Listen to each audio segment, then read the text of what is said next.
What is going on, Paraphilia? JP here with the Just Paranormal podcast, and I'm sure some of you are confused because I posted an episode a few months ago, and then I was like, I'm restarting, and then of course, as usual, life gets in the way, so then we pushed it back, and now I'm here with somebody new, and then you might see some old faces one day, and you might see some more new faces.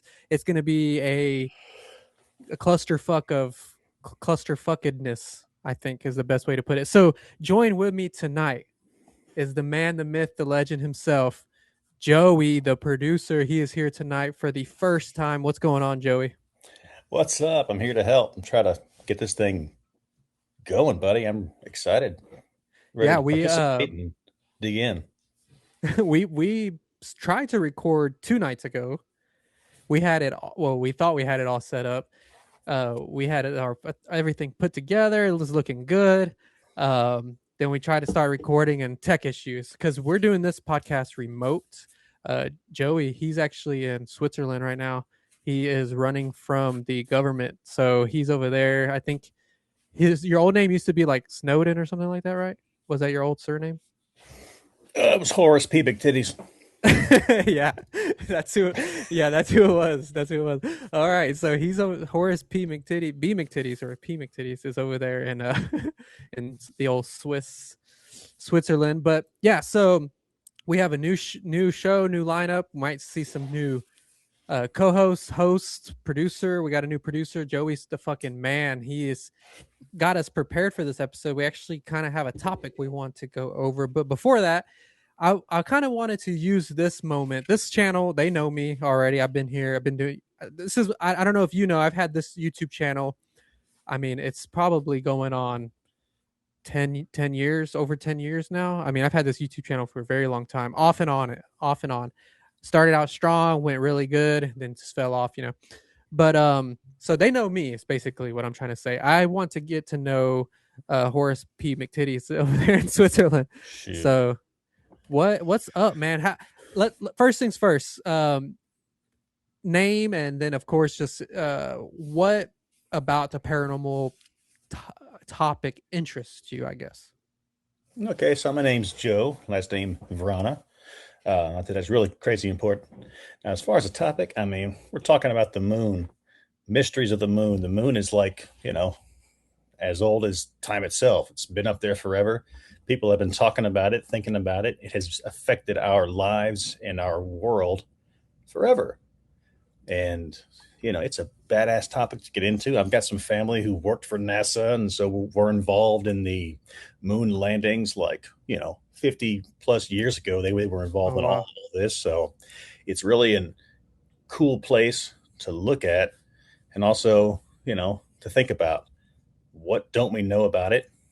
We've seen all these different movies and science fiction things as far as the hollow moon and all these different things. So the moon's very cool, especially you think about it. The moon affects the tides, it affects the way plants grow, it affects the way people act. You've heard about hey, it must have been a full moon tonight, whenever things go freaking Yeah, and crazy in people and the everything goes streets. crazy. Yeah, it does play a significant effect on us in like the spirit astral plane and the spiritual plane and energy plane, and like I know some random facts about the moon, but like I know that if you check the air temperature in the shade of the moon, it's actually cooler than it is outside the shade of the moon.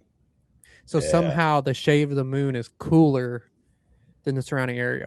But the topic for tonight is the moon. But I guess I'm sorry if I maybe you misunderstood me, or I need to reword my question better because I'm like mentally retarded. But maybe what's something like your whole life that makes you go, man, like that's a topic I'm really into. It has to do with anything with the paranormal. I guess something that got you interested in this type of conversation to enough to where you're like, yeah, I'll do a podcast about weird paranormal shit. You know what? It's a lot of little things throughout my life. I mean, one of the earliest things I can remember, I was a little kid and I was looking for a toy. It was this little plush giraffe thing. And I looked everywhere in my room. on top of the bed, under the bed, completely everywhere. This was an older house. It was built in the 60s, whatever. Of course, back in the time it was 80s, but not old. And I'm looking around, couldn't find this thing anywhere. Then I get out from under the bed and look up, and it's there on top of the bed. And I know that I looked there, and there were all these little things just happening, things kind of disappearing here and there, little Mm. objects being moved around. And I'm like, okay, there's something funny going here. So, ghosts, paranormal things, also the possibility of aliens. I was really crazy into freaking UFOs and stuff when I was little. Um, and of course, today, a lot of stuff is being revealed to us, Oh which yeah. which may be a distraction. Who knows? You really don't know Hmm. with governments. No, Uh, definitely not. Hell, I served in the Marines from 2002 to 2007, and I was deployed during Operation Iraqi Freedom Part Two. Uh, Well, mission accomplished. thank you for your service, Or by the way. thank you for being one that I could serve Yeah, or that's like service. that's like yeah. You're welcome for my service. Well, Yeah. that yeah. Go ahead, sir. Well, I had Did one you ever more have any thing. experiences overseas during? Oh yeah, there were a couple. One especially, I was doing this little night duty, a little freaking tower guard thing, and about a quarter mile down the wire was another tower, and we would talk back and forth. They had little phones, and we'd shoot a laser beam over, and then that would tell them to pick the phone because the phones didn't ring because silence and all, Mm, operational security.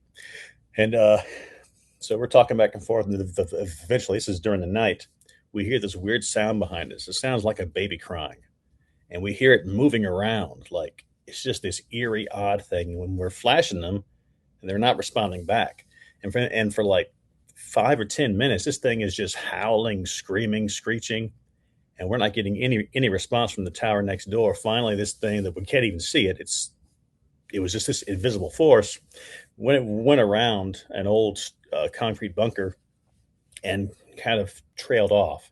And when the sound stopped, we saw a flashing light from the tower next to us.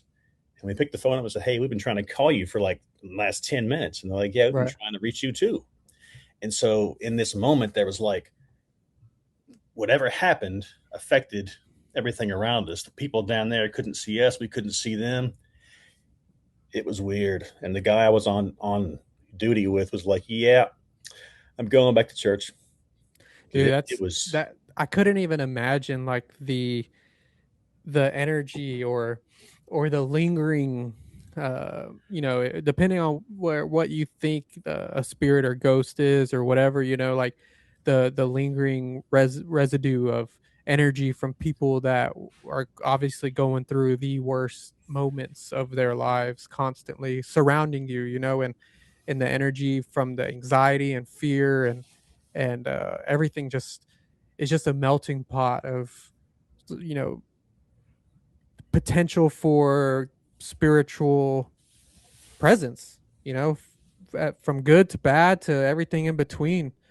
I couldn't imagine, and I've always wondered that about war and things like that, because like I would think that if you went somewhere like Auschwitz or one of the internment camps from the Second World War, that you would have all kinds of spiritual activity and things like that. That would be a place that I bet would be literally off the charts of on things. So I've always wondered, and I've never seen like an in-depth thing ever about people's experiences when they were in war or anything that had to do with like paranormal stuff. But I bet you things happen all the time. I mean, I can imagine. And the biggest thing I think would be like there's so much else going on around you that you don't have time to sit and kind of ponder what was that sound other than, it could be something incredibly dangerous. It's time for me to get ready to shoot, fight, do whatever I have to do to end whatever that sound is.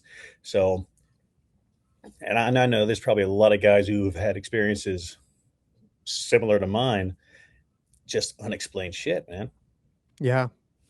Yeah, that's super interesting. That should be a maybe a topic for a later show where we go and Oh yeah. maybe hear some stories and retell them here on the show. Or or maybe we could find somebody that's had an experience like that during war, like something similar to you that could reshare their story. That would be super interesting. So we definitely would, and we have the world is our oyster when it comes to this podcast. We could talk about anything and everything. So tonight, months ago, me and Ulysses, I had my buddy Ulysses come on, and he might be in from time to time, but he came on and we mentioned how we wanted to maybe discuss the moon. So that's what the topic was that we decided to come up with tonight. And and when I say the moon, I'm talking about just the weirdness about the moon. The obviously the moon landing. That'll be interesting to hear from Joey's perspective because he said he knew people that had involvement that worked at NASA, so that would be interesting to hear. So the moon landing, um, just the strange things about it. A lot of people, I know a lot of scientists, they have different theories as to why it stuck around or where it came from and things like that. The astronauts that say they went to the moon have a lot of interesting things that happen there. I was telling you on Monday when we were supposed to record, I was talking about how there's numerous videos online of the moon where you see these things coming off the surface of it and flying away or going onto the surface of it and landing on it. There's all kinds of theories that people think that it's a gas stop, almost like like a pit stop or something for extraterrestrial beings, and there's just a lot of weird things about it. And like you were saying, how it affects people.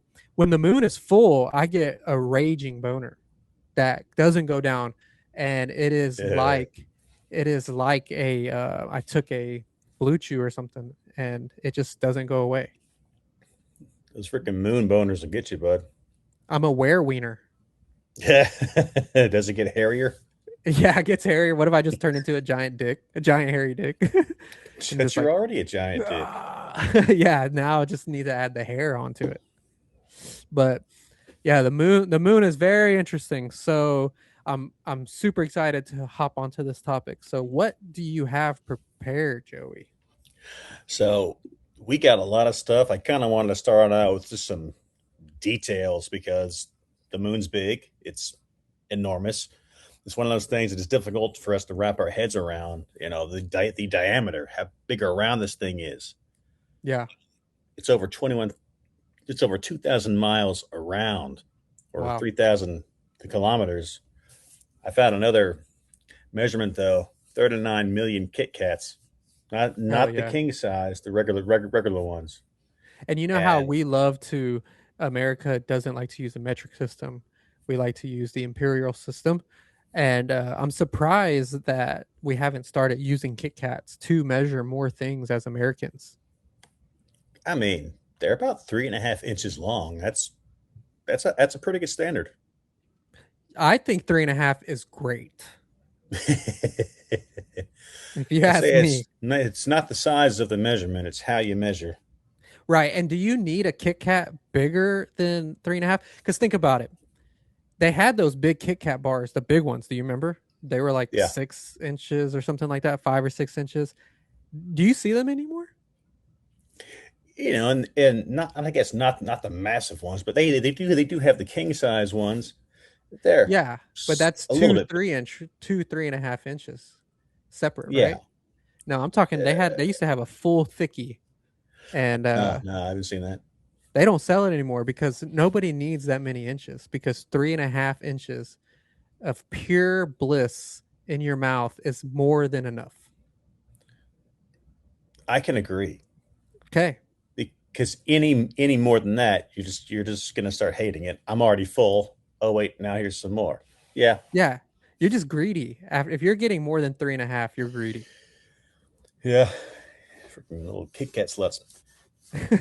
All right, so you were So we saying, get.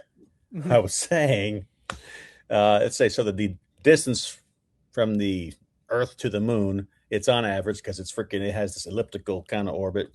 It's about 238,000 miles, 384,000 kilometers, or 4.3 billion Kit Kat bars, which is a shit ton of Kit Kat bars. That's a lot of chocolate, a lot of sugar. Do you So, think Bonnie Blue? Do you know who Bonnie Blue is? God, that name sounds That so familiar. the porn star that took like 1,000 dudes in one day. Do you Yes, think yeah, she could yeah. handle 3.5 inches a billion times? That's a good question. There's a lot of mechanics. There's some thermodynamic questions you have to answer. That's This like the chocolate whole will country of will melt. China. There's some friction involved. That's all China. Yeah, there's a Yeah, lot that's going all. on there. That's all of China. So, anyways, all right, carry on. Carrying on. That's the So show I right there.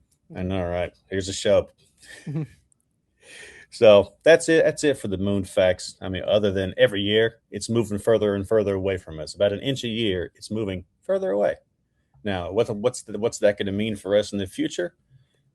Don't know. The tides are going to start getting a little bit different every year. Who knows? It really moves that far a year. An inch a year.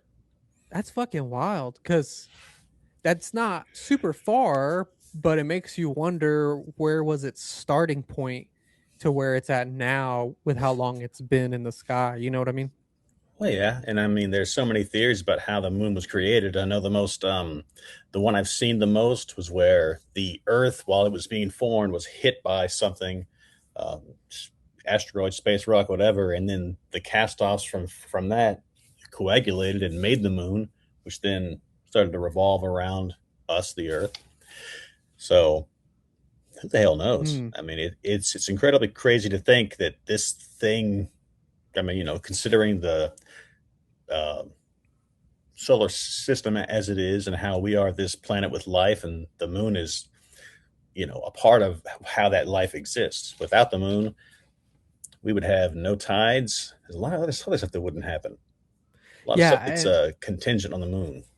and that's what's so interesting is that it just sits there and chills, and that's I think that's why a lot of people don't grasp or can't understand or think there's more to it than what we're being told, which I mean I can totally understand why, um Mm-hmm. especially because you hear things like the astronauts themselves, when they say they landed on it, they said it was hollow.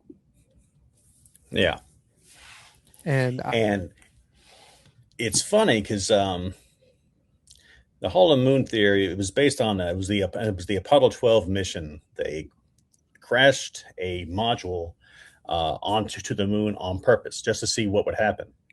And whenever they say it rang by a like a bell, it vibrated. The moon vibrated for a very long time. Uh, they said the vibrations built up and lasted for nearly an hour. You know, if you that's think about crazy. if you think about something falling, dropping, an explosion on Earth, it'll last in a flash and it'll be done. But the moon just kept reverberating for like an hour. It's crazy. That's so weird. And yeah, which would mean that it's a huge area that's hollow underneath, if not the whole thing, right? Because Yeah. if it reverberated that long, then that's got to be a that's very voluminous of uh emptiness. It's very empty volume there. Whatever I was trying to say there to sound cool and smart. So, but the real question is, how can you believe the moon rang like a bell when it was landed on if you never believed that it was landed on? What do you say to that? Somebody that with a past with I'm sure you've heard stories or whatever, based off of your experience. What do you think about that when people say maybe we didn't go to the moon? Well, considering how big the conspiracy would have to be, because whenever they were making freaking these rockets and developing this technology, these were uh, like the Jet Propulsion Laboratories out of California. You had all these different organizations working together to make these pieces that eventually got launched into space. And my uncle, he was there for the vast majority of that, and he worked there for 40 years at NASA at the Johnson Space Center here in Houston. Mm-hmm. And to me, it's kind of unbelievable. I can understand the desire to look at that conspiracy and or look at it and go, how could we land there with the technology we had? Everything was on magnetic tape. And Hmm. you think about now, like your phone or your tablet has more computing power than the freaking Apollo rocket. You Hmm. know, the equations and all the stuff that went together to make that happen. I mean, it seems unbelievable that it happened, but I've heard nothing from anybody that I've known who worked for NASA that said anything other than, yeah, we went there, and all told, we got about 800 pounds of rocks, and then we never went back because the mission changed. So I think it got too expensive. Yes, and some of the inconsistencies with it are pretty strange. Just like, well, one of them was saying it was a lot of people theorize and still to this day say that you can't leave the Van Allen radiation belt. It's impossible that you Oh yeah, would die. So uh, and that's what's confusing is because if the technology was not advanced in computing, imagine the technology for the shelling of the shuttle or the shelling of the ship, whatever you want to call it. How could it have been advanced enough to get through something that even now people say we can't get through? Which, if you want to go even a step further, for like the flat earthers out there, they believe that the radiation belt's the firmament. So um, there's that inconsistency. How they said that they lost the plans to go to the moon. Have you ever heard of that one before? they lost the plans. That's freaking new to me. Okay, so right now go to Google and there's actually a video. If we can find the video, there's a video of a somebody that works for NASA and they're questioning him like this, and they asked like, why have we never returned to the moon? And he straight up says it's because we lost the ability. How they lost all the records. I don't know how. What do you mean you lost it? It was literally one of the biggest triumphs of man, and you lost how to do it. I don't know. It's just super strange. Um, but yeah, hopefully you can find. All right, and we are back. Sorry about that. We had some technical issues again, so I think that's going to be a thing that might happen some every so often. But we found that video as well, so let's go ahead and pull it up. It's a really interesting one. I want to see your first time ever seeing this reaction. And you see, this is what's going to be fun about this show, because if you're not, I've been involved in this world of ghosts, paranormal, conspiracy, alien stuff forever in a very like deep sense. So I feel like if you haven't seen this video, there's gonna be so many cool things I get to show you over the course of us doing the show that's gonna blow your mind. And I where do you say? Okay, here's a good gauge. I like. Let's play this game really fast. So Joey, all the way from Switzerland, uh, your secret name Horace P. McTitty liquor or That's something like correct. that. I added the liquor for you at the end. Where do you say you stand? Like, let's say one being we did not go to the moon, and 10 being we went to the moon. I'm gonna give it a hard 7.83, and that's just 7.83. because I do believe we went. We were there. I do believe that there was a lot of politics involved. The Russians were trying to get there. We needed to get there first, and maybe we didn't get there first. Maybe somebody else got there. It's just there's so much, of course, that we're learning today that just because they say it happened doesn't mean it happened, Yeah. and No. that Okay. goes with really anything. Point eight Seven three, point seven eight point eight three. three. 0.83. Okay. Why not 3.5? What's wrong with that? I mean, it's enough for you, I would imagine. It's just I think it's fine, enough. I think it's fine. but All right, let's 7.83. Don how about 4.83? All right. Don Pettit, NASA astronaut. Let's hear what he has to say. Read between the lines. Take a listen. I'd go to the moon in a nanosecond. The problem is we don't have the technology to do that anymore. We used to, but we destroyed that technology, and it's a painful process to build it back again. But going to Mars should be one of the next series of steps that humans do. The first step should be going back to the moon for a number of technical reasons and exploration reasons, and then after that, Mars, maybe high orbit in Venus atmosphere, maybe going to Europa. There's all kinds of targets to go to, places of interest in our solar system. The only limit to human future is in our own imaginations. Or if we destroy how we did it. That's the second limit. The first limit is our imagination we don't have.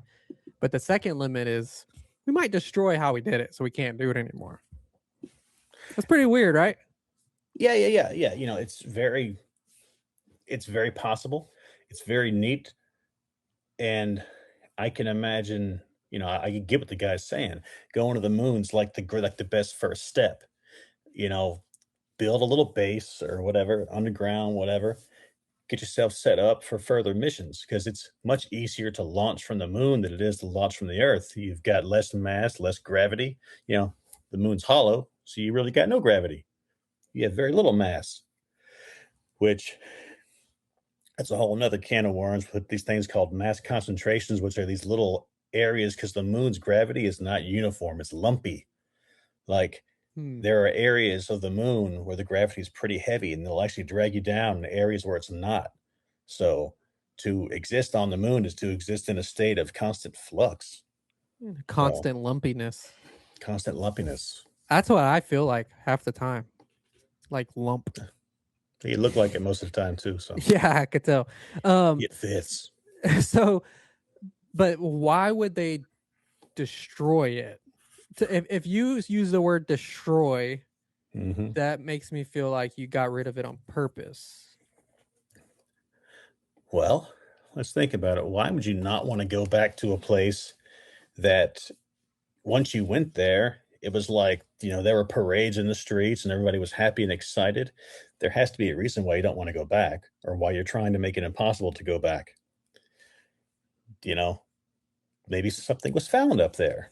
Maybe something really important was found that now, knowing that it's there, we can't go back. I mean, my theory is that we got there and there was some alien race visitor or whatever that gave us a warning saying, stay in your place, because we are this primitive race, and if we are to leave and move out any further, they're going to destroy us. Think the freaking Covenant in Halo, you know? See, I like that theory too, because that's a good, we did go, but there's still something weird about it theory. I like that. Yeah. I like that theory. What about, this is based on a true story. I don't know if you saw it recently. I haven't watched it yet, but there's a movie that just came out with Scarlett Johansson and Channing Tatum, and it's like something about like On Our Way to the Moon or something like that.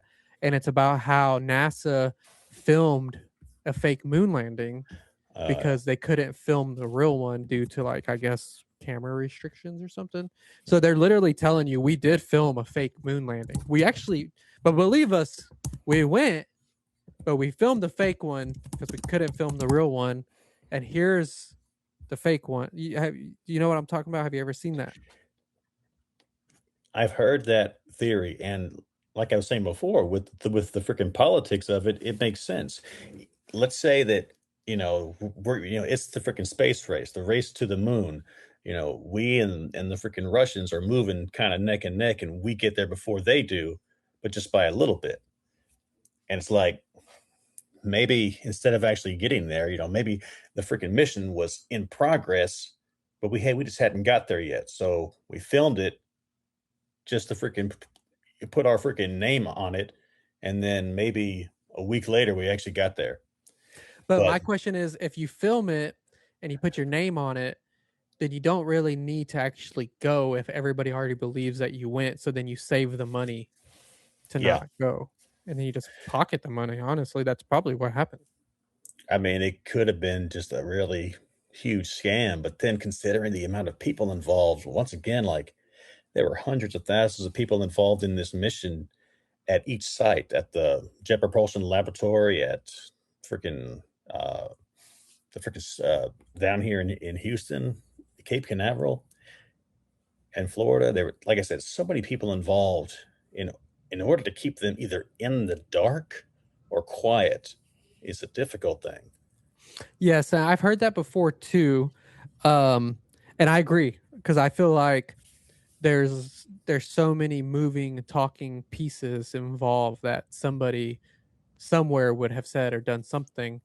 The argument, and this is just me playing, because this point is hard to argue, and the other side of the argument, just me playing devil's advocate of what I've heard, is people saying that it's the way the government and the military operate, that it's very compartmentalized, very on a need to know basis, so it's actually easier keeping stuff from people than we think it is. I've heard that side of it too, but I agree at the same time, that it would be very hard. Uh, have you seen the videos of the astronaut? Like, I think it's Neil Armstrong, I believe, or Buzz Aldrin, one of them, where he says that they didn't go to the moon. Have you seen that one? I don't know who it was, but I do think I remember hearing something about that. Yeah, One one saying, of well, I know that Buzz Aldrin is ardently like, hey, we went. I think somebody was actually saying that he didn't go and was kind of being a bit of a nuisance, and Buzz punched him in the face. yes, was that guy. That's a funny video. That guy right there. He Yeah. has a whole thing, documentary about it. That guy. So there's another podcaster. His name is Danny Jones. Great show, by the way. If you want to check it out, Joey, or anybody listening, huge following. Great show. But he had that guy on that made the documentary, and then he had one of the other astronauts that is still alive on his show, and it was basically them debating. But the guy was so old that he didn't have a argument, really. Just kind of just couldn't believe that the guy didn't believe that they went, that they didn't go or whatever. He was just baffled. He's like, how do you not believe we didn't go? We went. I was there. So that was a pretty interesting podcast. You have to check it out. But I just sent you a video on email, and it's the video of Buzz Aldrin, and either he slips up or he misspeaks. But that's a hard one to misspeak about. You don't want to misspeak about that. But he did. So if you want to play that, he's actually, I think he's like at a school or something, speaking to a child, and he said something that sounds really interesting. Give me 1 second to cue it up. Yeah, no problem. And then this topic of conversation is just, it just opens the floodgates for so many more that I can think of right now. So, all right, y'all ready? Yes. To the moon in such a long time? That's not an 8-year-old's question. That's my question. I want to know, but I think I know. Because we didn't go there, and that's the way it happened. And if it didn't happen, it's nice to know why it didn't happen. So in the future, if we want to keep doing something, we need to know why something stopped in the past that we wanted to keep it going. But I think I know. Because we didn't.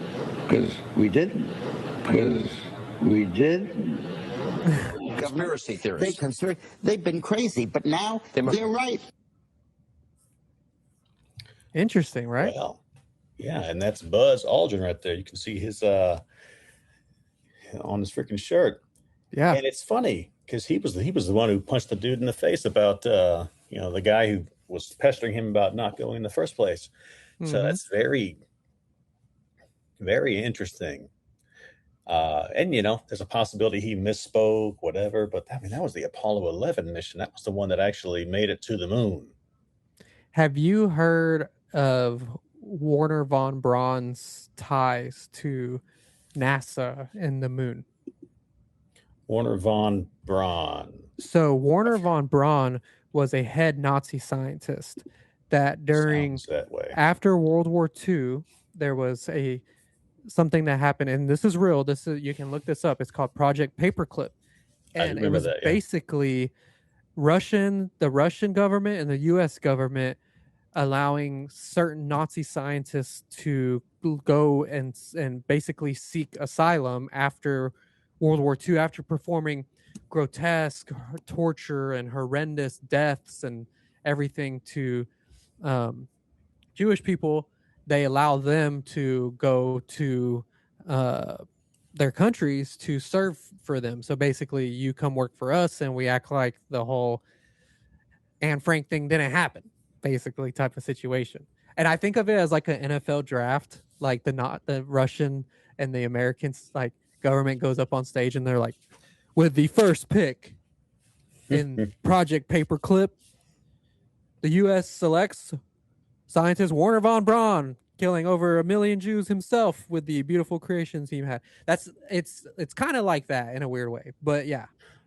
Oh yeah, and as you were saying, I was looking up. Yeah, Warner von Braun served as the director of NASA's Marshall Space Flight Center, and he led the team that built the Saturn V rocket, the one used for the moon missions. Also, the rocket engines, their V2 rockets were a big thing during the Second World War, and they were adapted to be used for rocket engines for U.S. launch capabilities. Interesting, But yeah, right? I do remember hearing about Project Paperclip, and it's interesting that the Japanese of that time, and I think it was in mainland China, they had it was a freaking laboratory where they were doing experiments, and there was something that was close to that, the Project Paperclip, but the people who pulled these Japanese researchers didn't get a whole lot of information out of them. But that's a topic for another That's an time. interesting one. We'll have to touch back on, because that has me interested. But yeah, so it's pretty crazy that a known Nazi scientist was the one who was heading that. There's a joke, and I can't remember how it goes, but it's like a Nazi scientist, a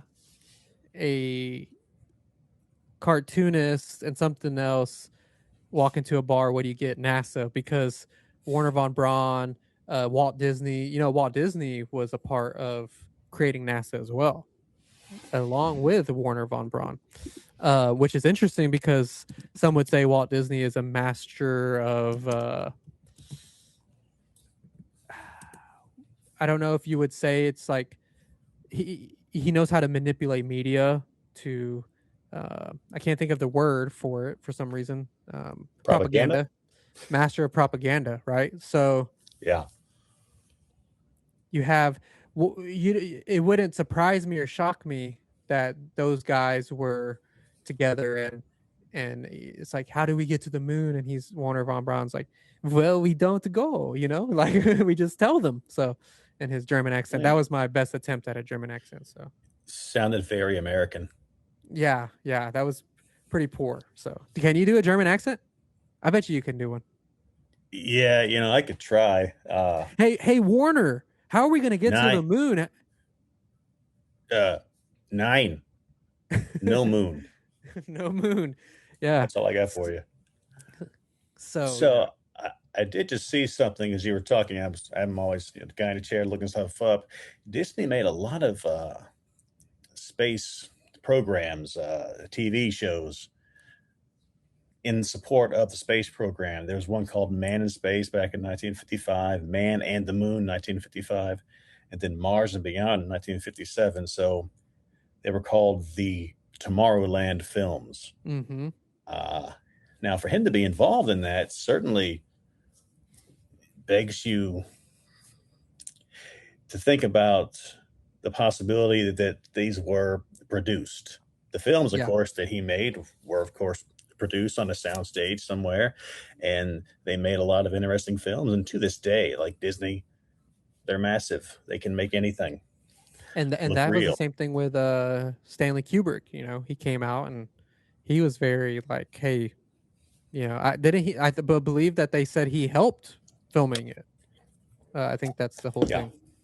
So, I don't know, man. It makes you wonder. And here's just another fun little tidbit for you.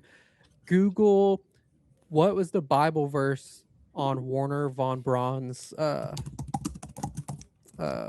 headstone. That one's gonna be pretty cool when you see what that one is. I want to see your response on that because it's pretty strange. Interesting.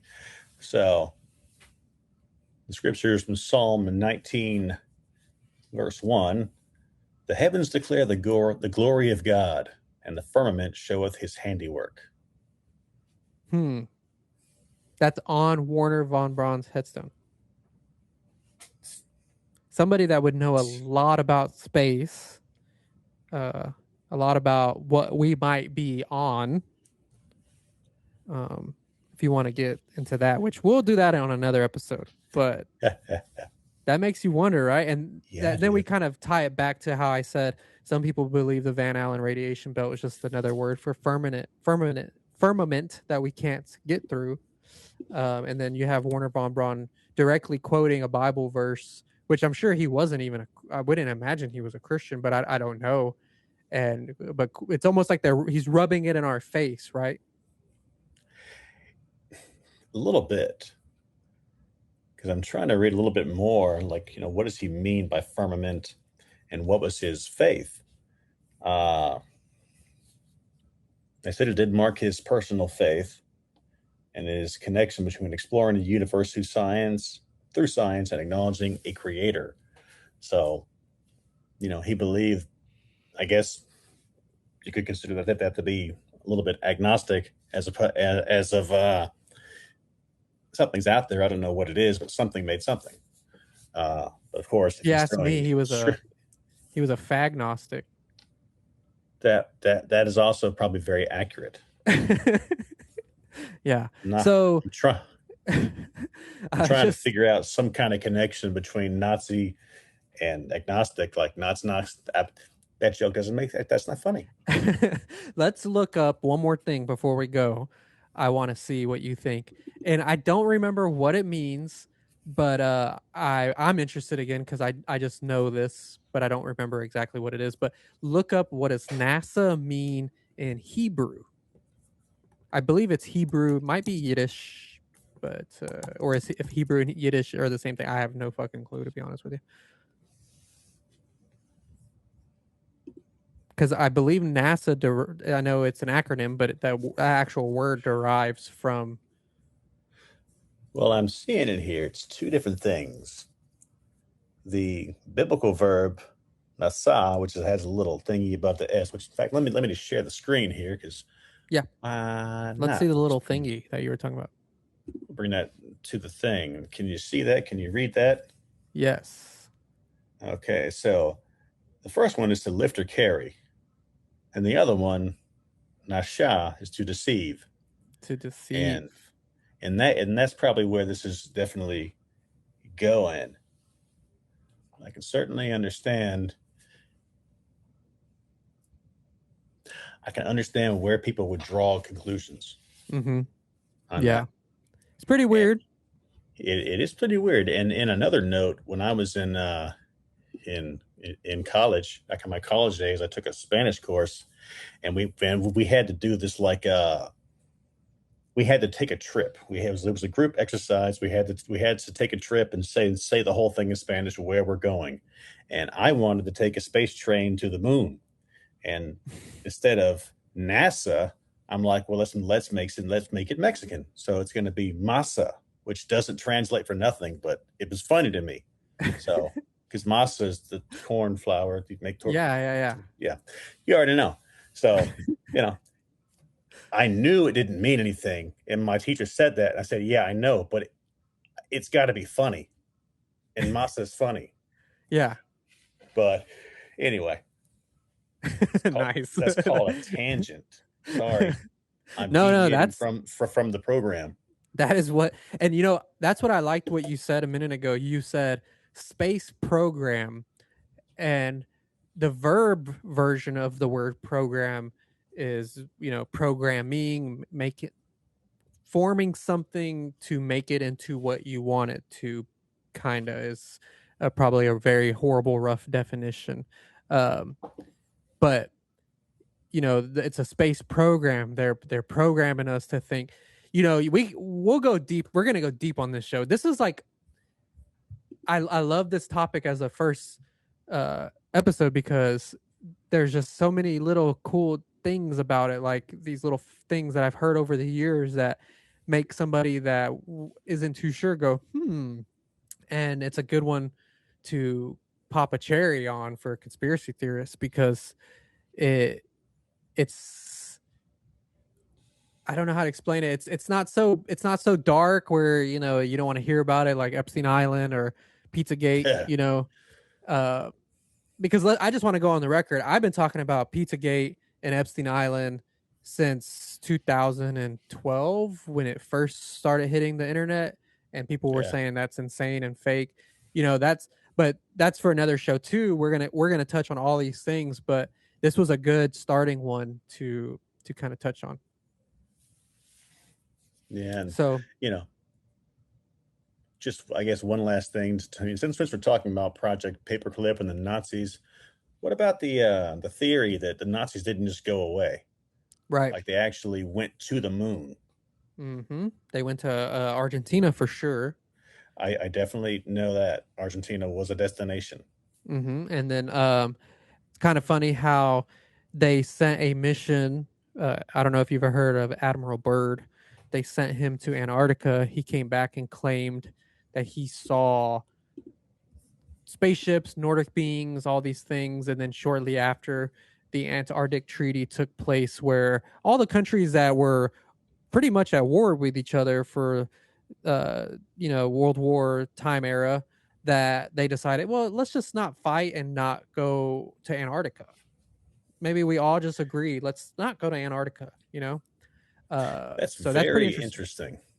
Yeah, because that's one of those places where you never hear about anything going on down there except research. Mm-hmm.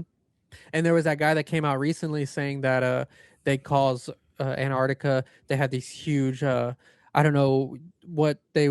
This is going to be the horrible dumbed down version, but these things that basically emit some type of energy in the earth that will actually create earthquakes around the world based on. They know how to almost send them to specific areas and stuff. This was a guy that he's a whistleblower. I don't know if you remember, but a few years back, Donald Trump and his administration made it to where whistleblowers were basically safe to come out with information. And he was one of those people that came out, and he worked in Antarctica and for years as security, I believe, and saw a bunch of crazy shit. But what you start realizing is all this stuff is tied together. All this stuff is tied together. So it's super interesting.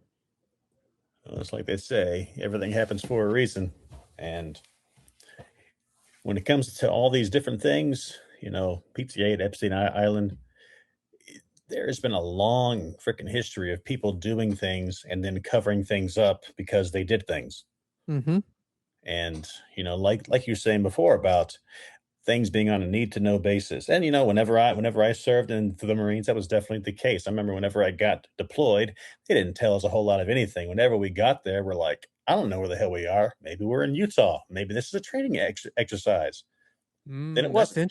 That's interesting. Yeah. That's see, and that's cool that you said that perspective because it's true. You don't know where the fuck you are. You could, like you said, be in the middle of the fucking desert in America. We were in a plane and we flew and we landed somewhere, refueled, flew, landed somewhere, refueled, and then flew and landed and took a bus. And then here you are for 6 months. Interesting. So interesting. Very interesting. Well, I think that's a good way to wrap it up there. Next episode we'll figure out what we want to talk about. But great first episode.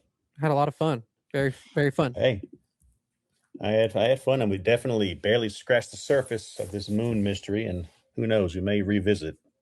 I gotta scratch the surface of my moon because I have hemorrhoids. Um, yeah, man, that's a crazy place to be. That just is Yeah, not a good look for you. it's not. It's not. It's yeah. No, I've noticed that tonight. I just have a lot of not a lot of good looks. I need to fix a lot of things about myself. Then all right. I'm I mean, learning on this show. your thighs look good from my perspective, but that could Thank just you. be the camera adds 10 pounds to your thighs. Makes them Yeah. nice and thick. Fucking jacked, dude. All right. So, thanks for listening. Make sure you subscribe to the channel if you haven't already. This show, also, this is, the show has happened in several iterations, and this is the newest iteration. So, jump on the journey with us, see the show's progression. I know right now it's super just free flowing. We might come back and have different segments, guests, watching videos, reacting to videos and audios, whatever, different things. So just keep all of that in mind when you're listening. This is the first time, and me and Joe, we met at an old job, we became great friends there. Talk every now and then. So you're gonna also see our chemistry build as well on screen. So that's gonna be hot and steamy. Our chemistry is gonna be a lot like 50 Shades. 50 Shades of Gay. I call submissive. I want to be the sub. I'll bend you over. It sounds fun. All right. Thank you for listening. And until next time, peace.